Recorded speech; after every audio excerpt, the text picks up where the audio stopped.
The impression many players have of the modern age of Civ 7 is that it's not that good. But why is there that impression? Is it the civilizations themselves?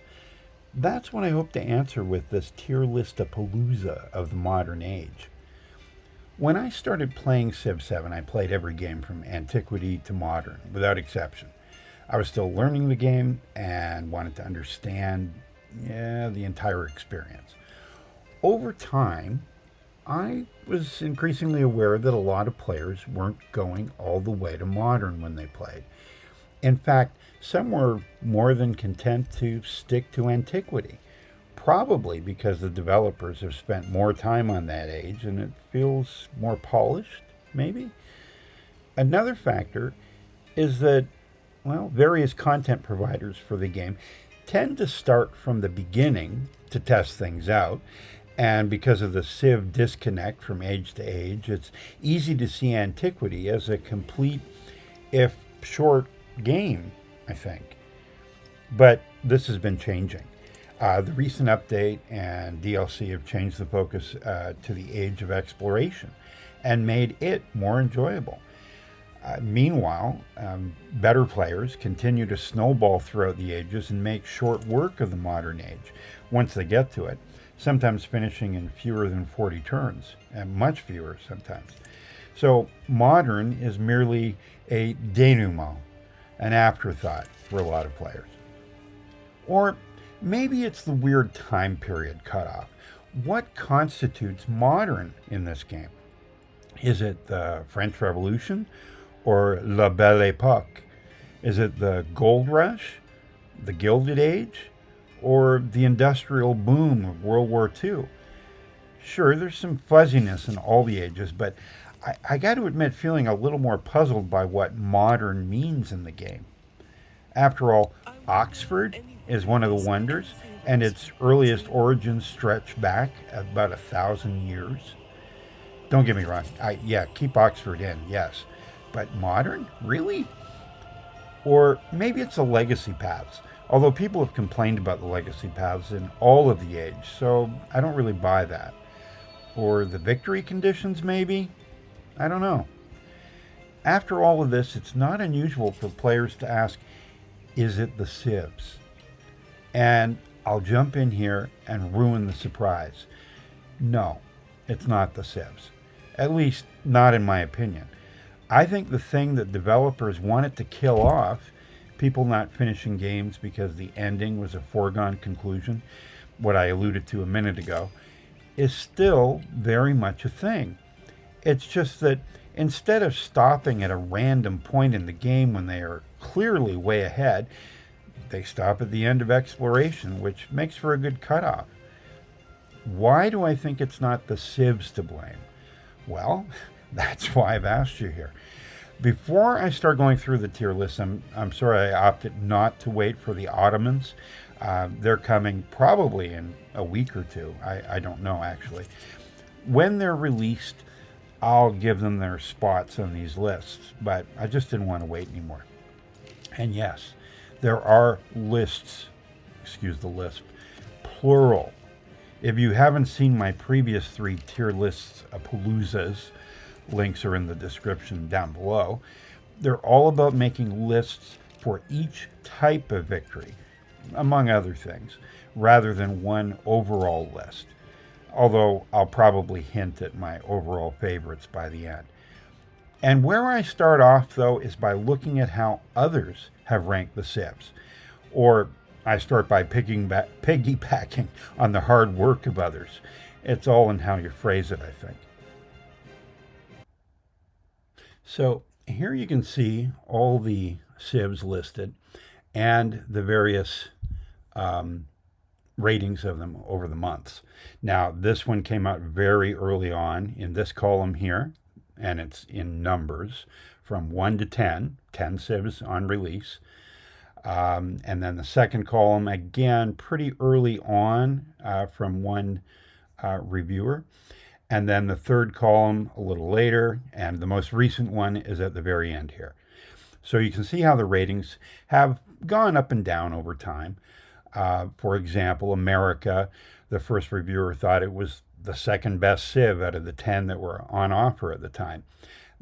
Another early reviewer put it on the D tier.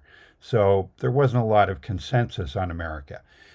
And subsequent reviewers have seemed to solidify around, yeah, it's decent or it's very decent. That is the current consensus. Now, we're not dealing with a big sample size here, though. These are all online magazine reviews, and these are all YouTuber reviews in the last three columns. So we don't have a huge sample size of assessments of the Civs, but we're going to go with it anyway.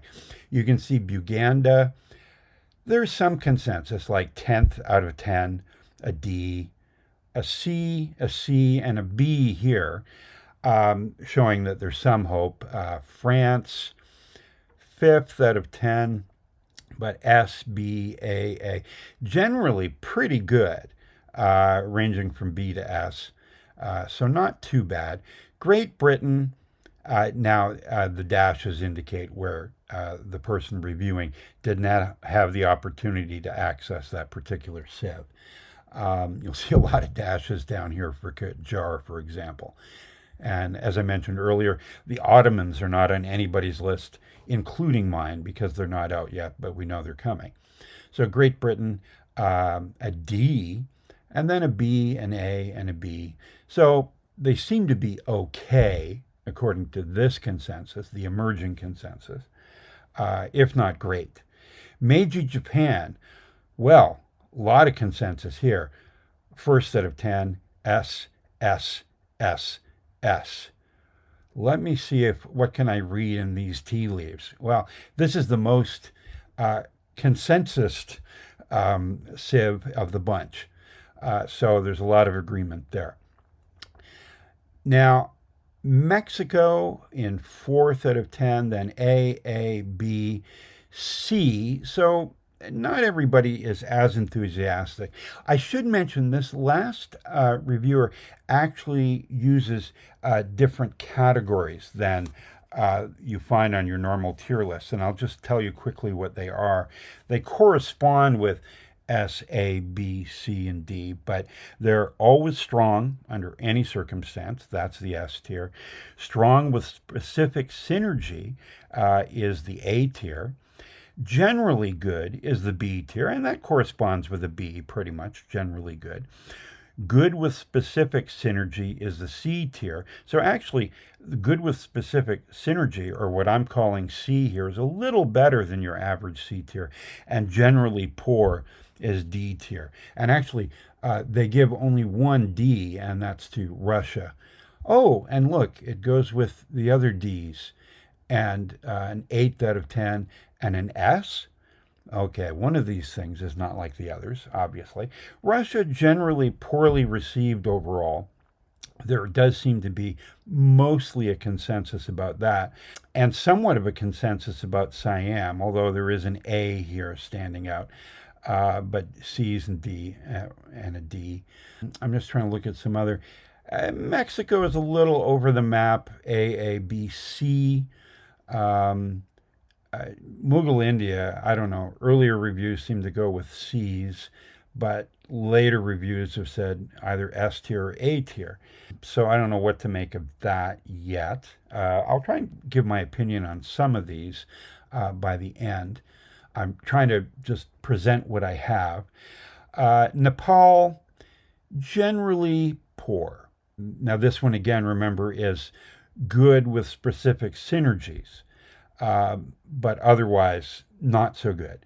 And the D's here, I think, maybe reflect that. High reliance on mountains.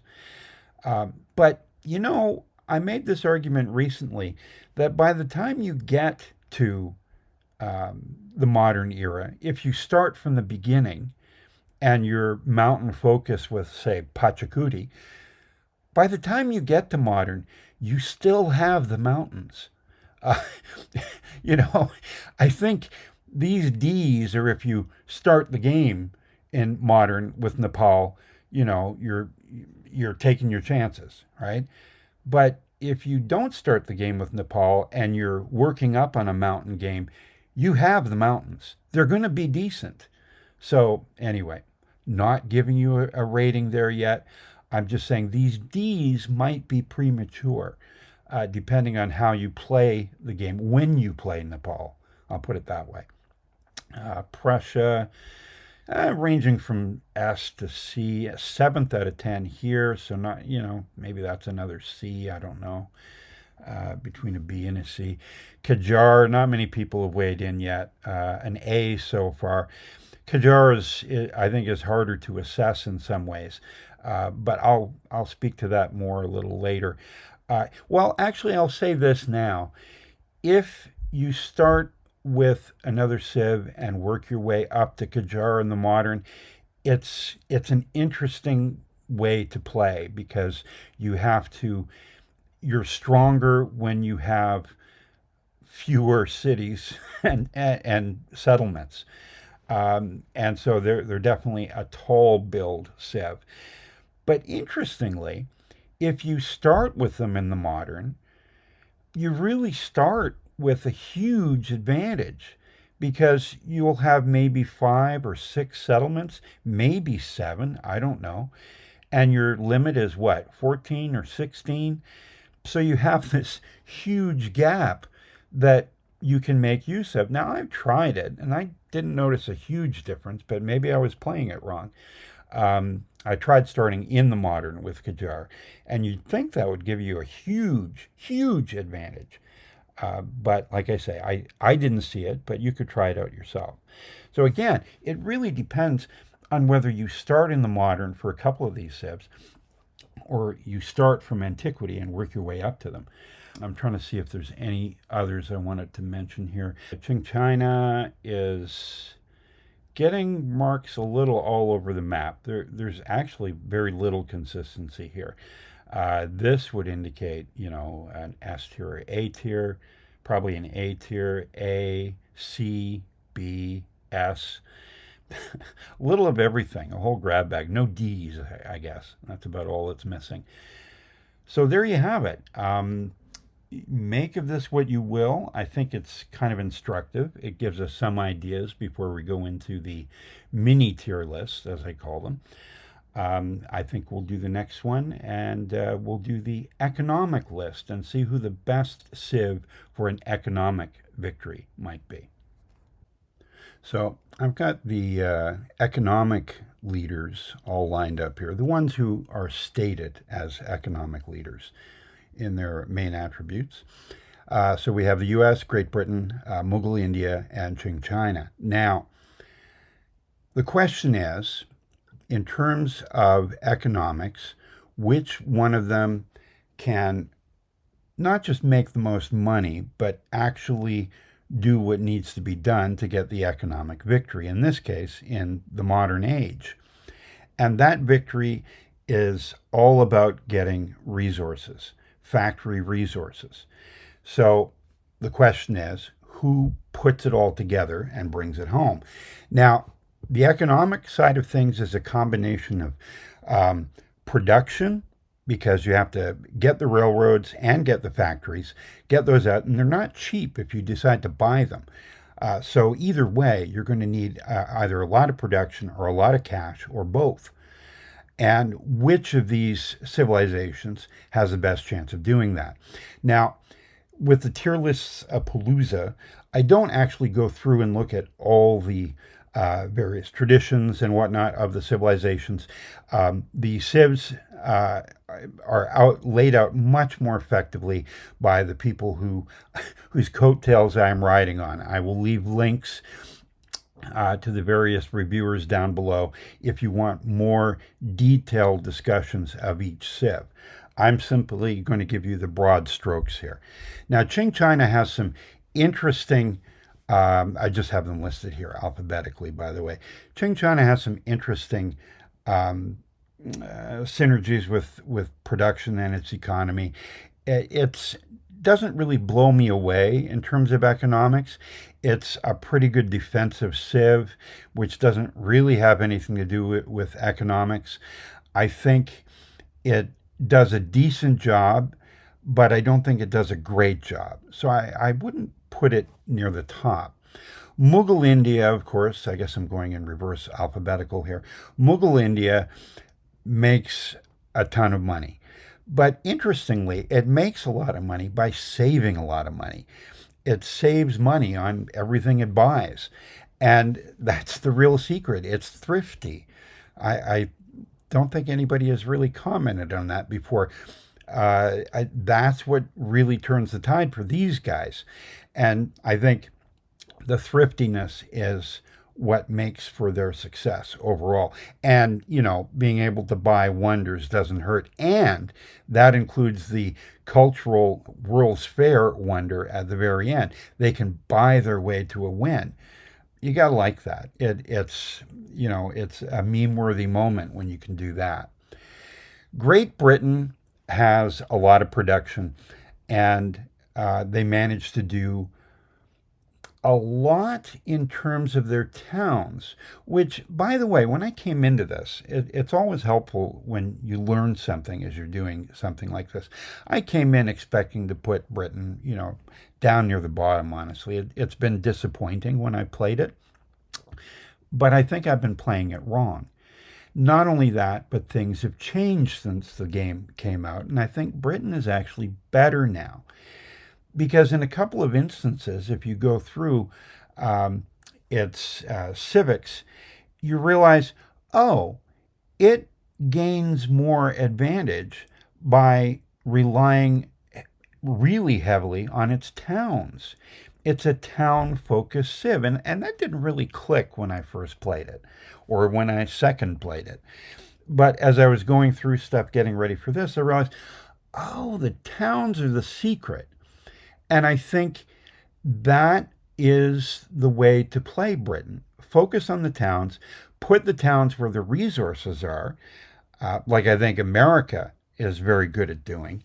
And I think it's just more obvious with America that you have to do that. But I think Britain can be pretty successful, not by being more like America. I think that would that would kind of terrify some actual British players, but they're not that far apart in some ways in terms of strategy.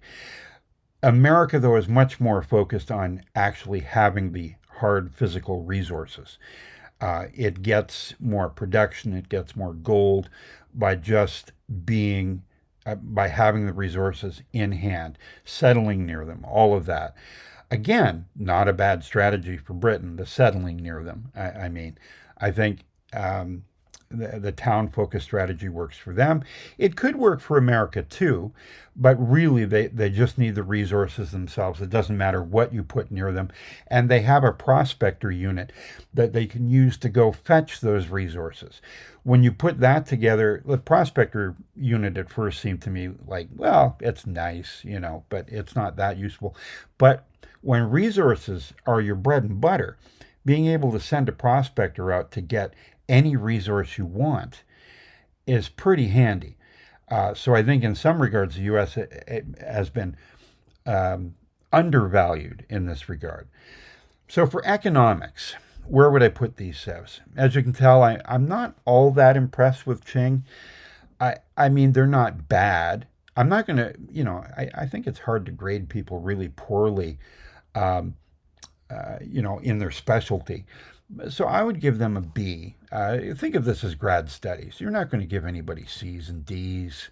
This is economics. They're all economists here. I think in terms of A tier, it's a little hard to choose. I think these guys are all at least A tier. Britain may be less so. I still have to be convinced about my own theory. I have to try it out, and I really haven't yet. So I would put the U.S. at the top of A tier, and I would put Britain in second on A tier. And, well, what does that leave? Oh, yeah, that leaves the Mughals, who I think, I have to agree with people who've put them at S tier. I think they are fairly significantly powered. I like them. I like being able to buy a wonder. I got to say, laziness is my thing, and that's pretty awesome. So S tier, not by default. I mean, I think they earn that S tier, and these guys are pretty strong. in behind them. And even Qing is not terrible in terms of an economic victory. I think they're still a reliable way to go if you would just prefer to play them. So that's the economic leaders. One great sign about the modern era is we're not very militaristic anymore, apparently. There's only 3 civs that are listed as militaristic, but obviously there are a number of contenders that could go in that direction if they had to. I'm just going to focus on these 3 because I think that even so, they are the best in this regard. Now, Meiji Japan is, well, you saw from the reviews from others, they're generally considered S tier overall. So it would be hard not to call them S tier, period. Now, I think they have some weak spots. Their airplane, the Zero, is not as useful. I don't know about you guys, but when I'm fighting in the modern era, I tend to just bomb everybody. It's lazy, I know, but I don't use the fighters all that much. I use the bombers. And is that wrong? Anyway, do I need help? Uh, but I don't use the fighters, so the Zero is of zero value to me. The Mikasa, on the other hand, is a pretty good battleship, and I think it's one of the strengths of the Civ. I like it quite a bit. I like the fact that it can resurrect. That's pretty handy. You can gradually develop an invincible fleet that way, which apparently they came pretty close to doing at different times in their history. So Meiji Japan, I don't think can be trifled with. As far as the French Empire goes, they have a lot of bonuses towards the military. They have a lot of culture going on associated with the military, which is a little bit weird, but it's not all that different from Napoleon revolutionary when you think about it. They're kind of designed to go together ultimately. So maybe think of the French Empire that way, from that perspective. I think their bonuses add up to a fair bit. I don't know if they quite match up to Meiji Japan, whose production bonuses towards military and science make for quite the combination. I have to admit that. The French are more focused on the military culture synergy, which is perhaps a little more unusual, but it seems to work. And I don't diminish the French as a military power in any way. The Prussians are a whole other story. And again, when it comes to educating myself, I came to appreciate the Prussians a little more in this process of evaluating these civs. I find the Prussians funny now. I found them way too serious before. But when I think of Bismarck and the Prussians, the Civ makes a lot more sense. You get more strength by irritating everybody else and creating animosity. The more animosity other civs have towards you, the stronger your military becomes. So that means, somebody like Harriet Tubman or Napoleon Emperor or maybe even Machiavelli would be a great match with the Prussians because they just help irritate and make lots of gold, and everybody would be happy. So you get a lot of synergy with the irritating leaders with Prussia. So I can't really knock them either. Like this, honestly, and I'm not much of a militaristic victory guy, but I found this choice very difficult between these 3. I mean, there's one of them I play a lot more, and that would be the French. Does that mean they're better? I don't think so. I mean, I would have to say I agree with people who put Meiji Japan in the S tier for military. That's for sure. Prussia, just because of how you have to play them, which is cagey and make them as insulting and obnoxious as possible. Settle, forward settle everybody. although there's probably less of that going on in the modern era. Uh, I think they're a little tougher to play the way they should be played. If you can play them the way they should be played, I think they're more interesting than Meiji Japan. And I'll come back to that maybe at the end. But I think they're harder to play. And just for that, I'm going to put them in the A tier in terms of the militaristic victory. Although, if I had my preferences, I would probably play them more than I would play Meiji Japan. But that's just me. As far as the French go, I think they're still pretty good. I've played them more. I find them, I've been successful militarily and culturally with them. I like them overall. Do I think they're better than Prussia? Prussia's got a lot of production pouring into the military. I can't say the French are better in that regard. Do I think they're close? Yes, I do. They oddly enough get more culture and everything going on from their military, and I like that game a little better. But in terms of their military strength, I would still say Prussia is better. But I would put the French in the A tier as well. So, I mean, I don't get very enthusiastic about military civs very often. But I think these guys are all good in their own way. They're very different. There's no question about that. But let's move on to the scientific civs. So, this is where I get to my big gripe about the modern era. I can defend it in a number of ways, but when it comes to scientific civs, there are only two. It's the modern era. Don't we have science? Didn't the scientific revolution begin with the modern era? I'm confused. Why are there only two scientific civs? And why are they only Meiji Japan and Russia? I I don't understand. I mean, I've imported these other guys just to give us, well, something to look at, I guess, because otherwise this would be a pretty short piece. As I said before, Meiji Japan has some good synergy going on between its production and its military and its science. So science is a big part of its output. I don't want to overstate it because I don't think it's I think it's a better military civ than it is a science civ. I think if you have somebody like Confucius or maybe Ada Lovelace or somebody who's gone through a couple of ages, they've built up a lot of points in terms of science, and they come on Meiji Japan, they'll do fine. If you just start with Meiji Japan in the modern era and you try to get the science engine going, it might take a little while for it to turn over.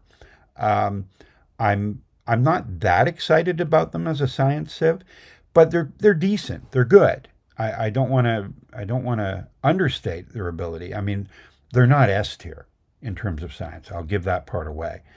Um, Russia, similar. I think overall they have some good science abilities. Again, reliant on location with them, with tundra.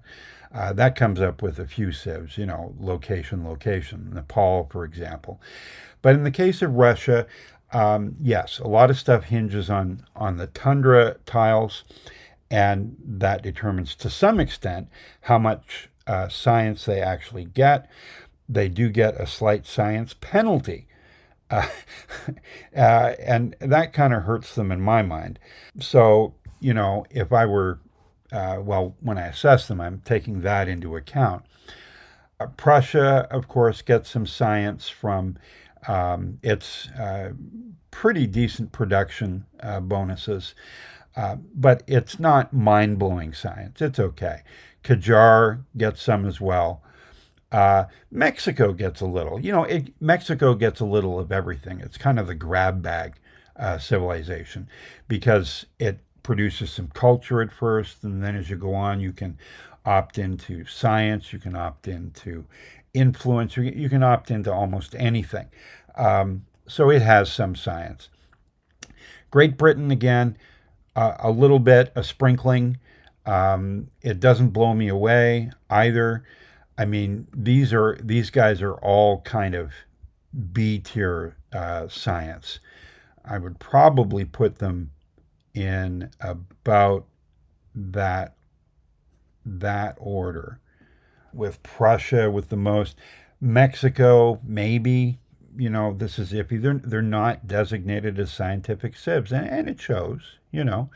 But they have something to work with that I think makes them playable in a scientific game. As far as Major Japan and Prussia go, I would put Major Japan first for science. I think they have enough there. And Russia, did I say Prussia? I can't remember now. But Russia, they're okay too. I don't like that hit they take to science, but I think overall they're decent. They're A tier, but there is no S tier scientific civ in the modern era. Let me just say that part again. I I don't get it. That's the part of this whole exercise that puzzled me the most. Why are there no more scientific civs than just two? I don't get it. Anyway, moving on to cultural. So here are our culture civs. I've included the French here. Buganda has a lot of culture associated with both lakes and with pillaging. That's where it all comes from.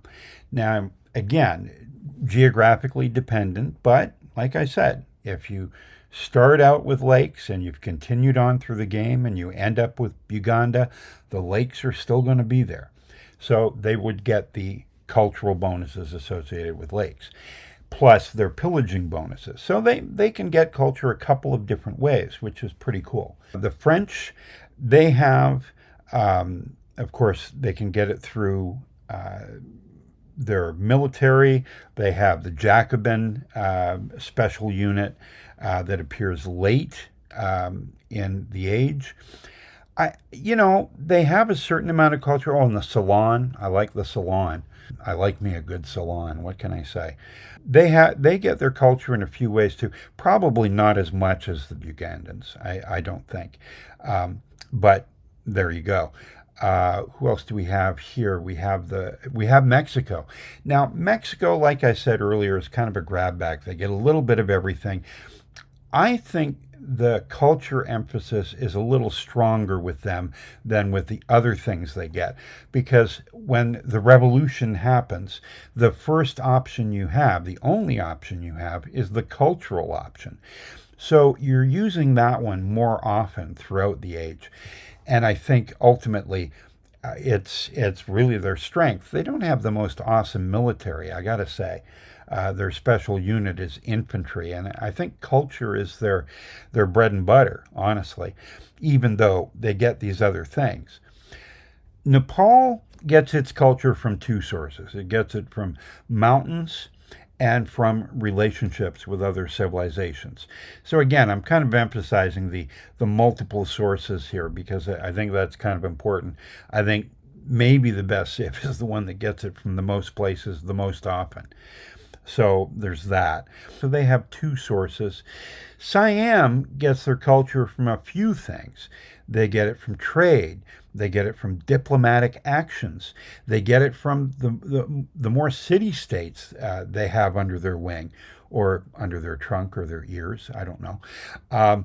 They also get it from the Upara unit, their special unit. They get a little bit depending on which unit comes up. Of course, that's always random, right? And then you have Russia. I think Russia is a better cultural civ than it is a scientific civ overall. I think it's reasonably strong, not overwhelming. And again, tundra reliant, but you're going to have tundra if you've been playing the whole game right through. You're going to have tundra. If somebody picks Russia, it's because they know something. They know they have snow. So these are our contenders here. I think ultimately, while Russia is good with culture, I don't think they're great. I would put them at B tier, and I would probably put the French there as well. As much as I like playing the French, and I've won cultural games with them. Um, I've had a cultural leader when I did it, and that makes all the difference. Again, the leader makes a difference in terms of how these strengths come out. And somebody who's average in terms of culture, a good culture leader can really magnify that and make them a better cultural civ. After that, I would probably go with Buganda. I mean, it does depend on how many lakes you have, how big they are, honestly.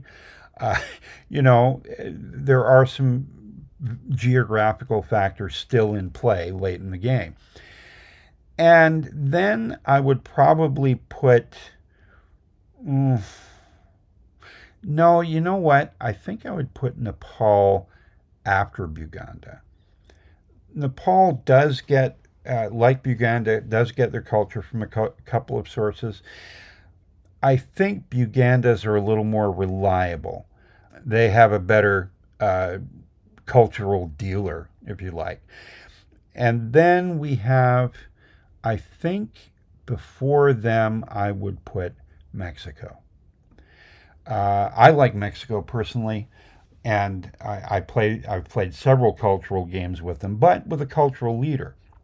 And like I said, I think that makes a huge difference. And that only leaves one Civ and an empty S tier. So I'll just put them there for a while until I think about where they. Yeah, no, they're. I think Siam is S tier. They get for culture in any case. They get their culture from so many different sources. You could argue that if they don't have enough city states, their game falls apart. That could be true of the overall game. It's going to be less likely in a game against, the AI. They tend not to eliminate all the city states. In online gaming, I think Siam is considerably weaker and maybe not even worth playing because players will know exactly how to take its, elephant legs out from under it. Now, but here and now, I think Siam is the cultural leader, the only S tier leader. The others, I would play any of these with culture. Like I say, nothing below a B here. These guys are all pretty good. Now, I want to talk about some other things that aren't necessarily victory conditions yet. I do this every time. I just want to emphasize that these civs have other strengths that are not reflected in the current victory conditions. So we'll try that here in a moment.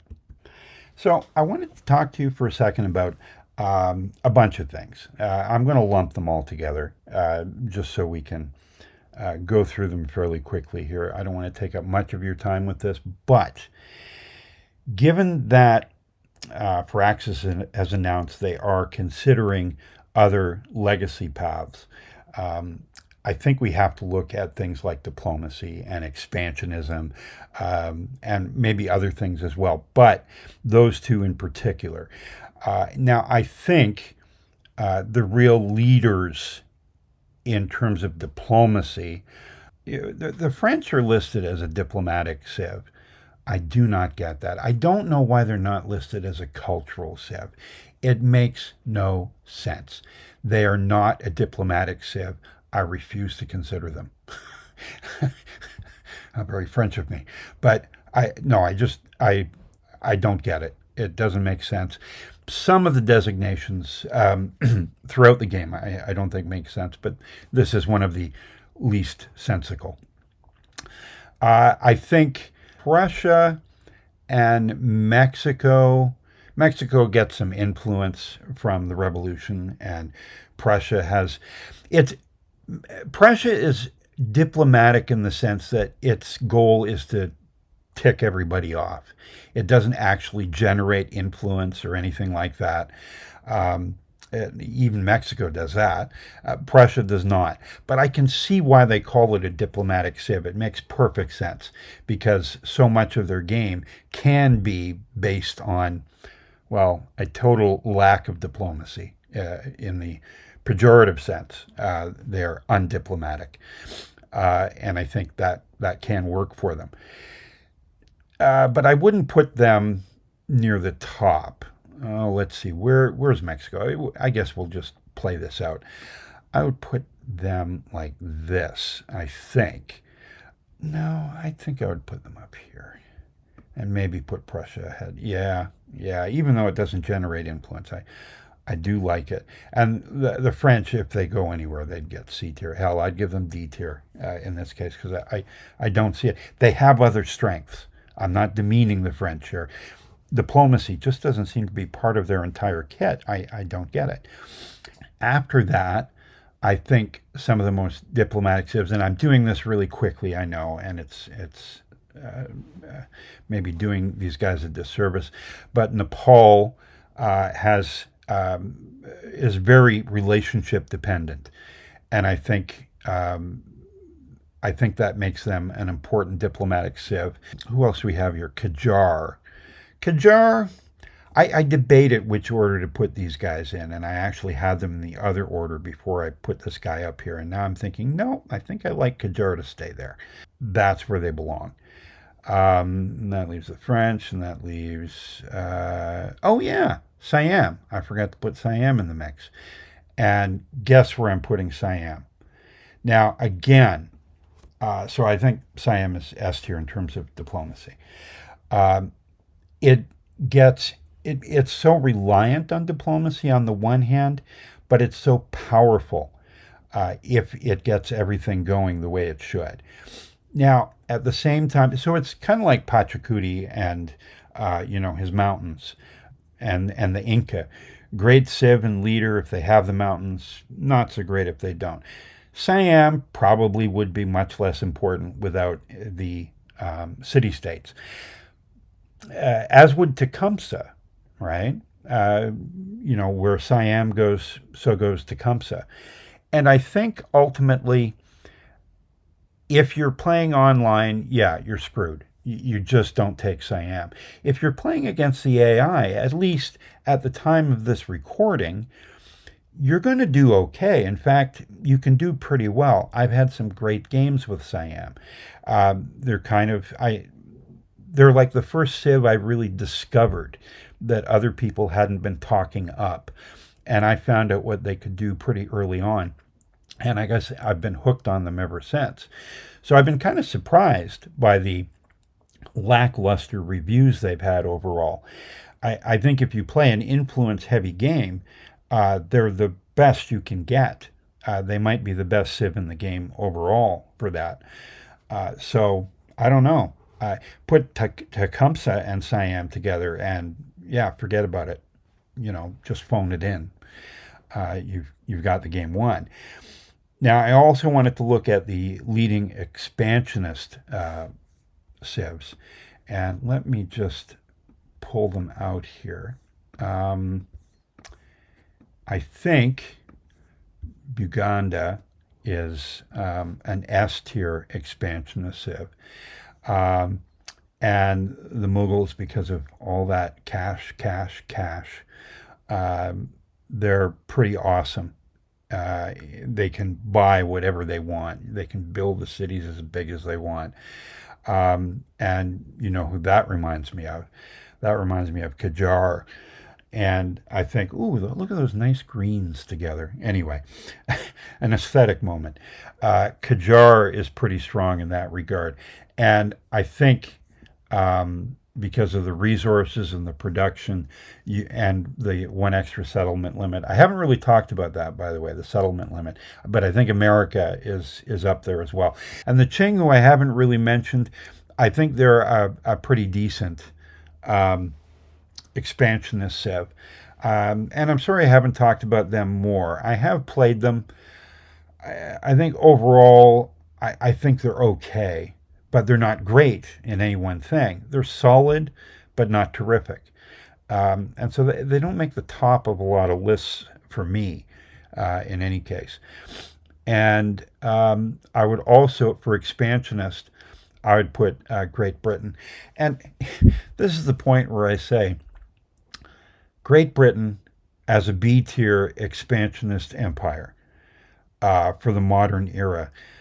I don't know if anybody's been reading their history books, but uh, I get it. I don't see in their kit as a whole the room to be a great expansionist civ, even though I think they should be. Maybe that's my one knock against them through all this tier list-apalooza. But yeah, what, how, how can they not be the best expansionist civ out there if we're only going up to 1945? I guess by then they were, kind of a retractionist empire at that point. Now, this is where I get to the awkward part of the proceedings. I've got 3 lists left. I'm going to talk about the best civs, the ones I think are the best. I'm not going to go through all of them and rank them one by one. I don't do that in the tier list-apalooza, in case you are new to it.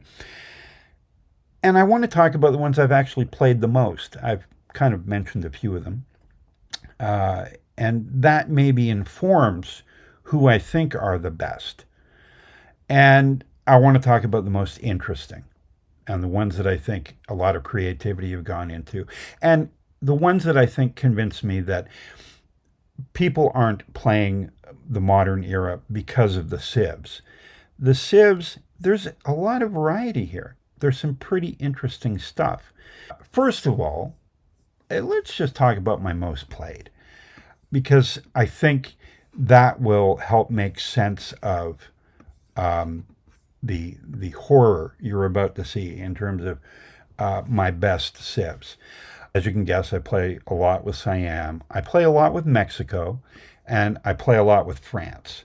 A little bit with the U.S. and Britain. You can see my Western bias here, of course. Probably more with the Mughals than either of those. I do like the Mughals. The other guys I've played a little with all of them. I've obviously played Prussia wrong, and I got to get on top of that. Haven't played Qajar a lot, but I really want to get back to that. Nepal is good. The Pachakuti Nepal thing is great. The Qing are okay, like I said. Buganda, haven't played as much. I think Bulgaria, in terms of a pillaging civ, is a little better, but because Buganda has to rely on their infantry, their special infantry unit, whereas the Bulgarians get a special cavalry unit. And honestly, I think that's what makes the difference for me between the two pillagers. Russia, I really want to like it. I played it a few times. It doesn't blow me away. And makes it kind of a perfect match for Catherine, who I thought was pretty good originally, but now I'm not that great on her. Meiji Japan, solid. I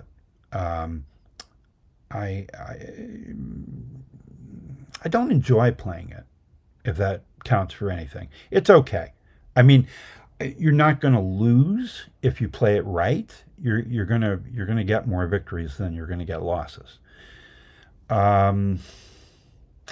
It's all about personal taste, right? It's a militarist civ, so right away, unless it's got something interesting going for it, I'm not going to really be that excited. It doesn't have anything interesting going for it, except the battleship that comes back from the dead, which I do think is cool. And so that kind of colors what I'm about to say. I don't think, and now I'm going to move into the civs that I think are the best. I don't think Meiji Japan is the best of the modern. I don't see it as S tier. It's really good. It's really solid. But I'm not interested. And it's hard to get past that subjective reaction to a civ. I don't find it interesting to play. So I can see everything that people like. It's kind of like me and James Joyce. I get it. I understand why people like Joyce. I just like the short stories. Keep me away from the novels. They're nightmare inducing. Meiji Japan doesn't cut it for me. So I'm going to start this rating with the second biggest needle drop here, or mic drop. I'm going to put it at A tier. I'm not going to put it lower than that. I get why people like it, but I just can't give it S tier because I don't want to play it. How can I give something S tier when I don't want to play it? I think I would put Mexico up here. A lot of people don't get very enthusiastic about Mexico. They like it, but they wouldn't give it S tier. I considered it. I considered putting Mexico in S tier. I considered putting it ahead of Meiji Japan, but then I might cause a riot. But because I like a culture game, I far prefer Mexico over Meiji Japan by a lot.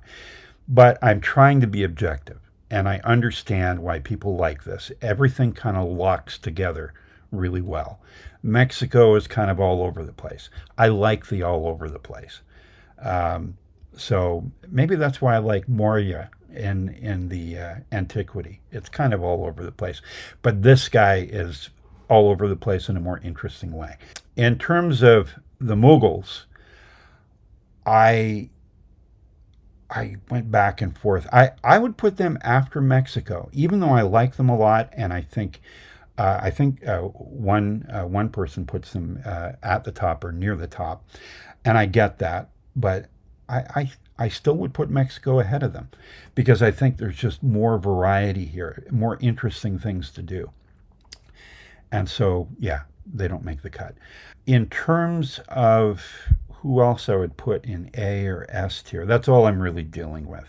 I think the U.S. is a long shot, and maybe I put Britain at the end of A tier. I would put the French here. I like the French more than the Mughals, but I think the Mughals are a better civ overall. And you know where I'm going with this. Gee, that S tier looks lonely. I know people haven't ranked them very highly, but I think they're the best civ in modern. Not just if you have the right leader, but oh yeah, if you have the right leader, like I would say Tecumseh, I would say, I haven't even tried them yet with Lakshmi Bai. That would be interesting. Ibn Battuta was the first person I played with them, and that went really well, which led me to Tecumseh once I realized their strength. That is a very lopsided modern era, I got to say. A lot of people in the A tier. I mean, maybe I would drop the U.S. and Britain down to the B tier on, if I thought more about it. And everybody else here, I wouldn't put any below a C. I've got them all sitting in D tier now, just watching this play out. But that's where I would put people, the civs. Now, as far as interestingness goes, you got to know that's what's driving a lot of this for me. I mean, Siam, I think, is interesting. There's a variety of things you can do. I think the French are somewhat interesting. And notice they're the civs I play the most. So they interest me. The Mughals are kind of interesting. And I got to say, Qajar is interesting. I haven't gotten into them yet, but I kind of find what they do interesting. And Uganda, same thing. I really have to play them more. The pillaging game, the Bulgarians have convinced me. It's pretty cool. The other civs here, Nepal, sort of maybe. I think Prussia has some interesting things going on now. And I never would have said that before I started evaluating all these guys. So these guys, for me, make the modern era unique. They all do something a little different. And none of them is a carbon copy of any civ that has come before them chronologically in the game. So I think the modern era is fine. People haven't given it enough of a chance, I suspect. I get why that's happened, but part of the reason I wanted to do this video is not just to finish the trilogy, although certainly that's part of it. I think I wanted to encourage people to play more of the modern Civs. Um, there's more there than you think there is.